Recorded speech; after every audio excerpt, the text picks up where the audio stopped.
Mal et masque.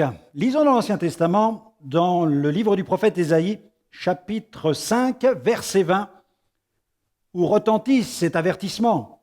Malheur à ceux qui appellent le mal bien et le bien mal, qui changent les ténèbres en lumière et la lumière en ténèbres. Un jour, un pasteur a déclaré « Soit tu menaces le péché, ou c'est le péché qui te menace. » Tant qu'une âme tourmentée ne met pas le mot péché sur sa passion, elle ne peut entrer dans le processus de délivrance. Avec mon épouse, nous avons connu une femme liée par l'alcool et nous l'avons suivie pendant plusieurs années. Après une cure de désintoxication, elle resta toute une année sans boire. Et durant cette période, elle s'est convertie, elle a reçu Jésus comme Sauveur et Seigneur. Elle déclarait que le secret de sa victoire sur ce problème d'alcoolisme résidait dans le fait de reconnaître sa dépendance. Et elle avait bien raison. Elle savoura sa nouvelle vie pendant une bonne année, mais elle ne veilla pas sur ses anciennes fréquentations. Et ces dernières furent pour elle une véritable occasion de rechute. Elle se remit à boire. Sa santé se dégrada alors rapidement et elle dut se faire hospitaliser. Les médecins la mirent alors devant ses responsabilités. Soit elle arrêtait de boire, soit elle continuait dans cette voie et ne passerait pas l'hiver.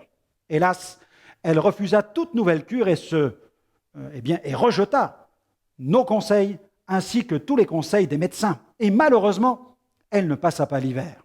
Cette femme affirmait ne plus boire et pourtant, elle avait repris sa consommation d'alcool. Vous devez faire la différence entre le bien et le mal.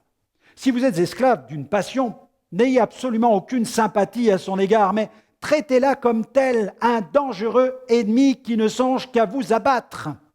Ne développez surtout pas de haine contre vous-même. Cela pourrait vous être fatal. Au contraire, mettez toute votre énergie à combattre ce qui vous détruit. Identifier le mal qui anéantit l'être humain est une étape extrêmement importante dans le processus de guérison et de délivrance.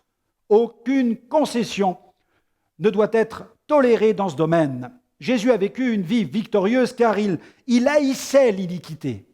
Vous devez identifier le péché comme tel et le condamner dans votre vie sans vous voiler la face.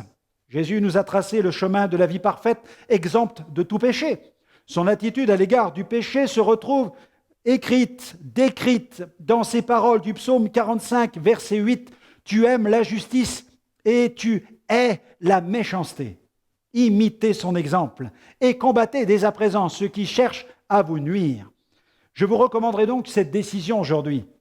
Seigneur, cette parole a touché mon cœur et je ne veux plus me voiler la face sur mon péché. Je ne veux pas finir comme cette femme, mais je veux prendre la victoire sur cette passion qui me détruit.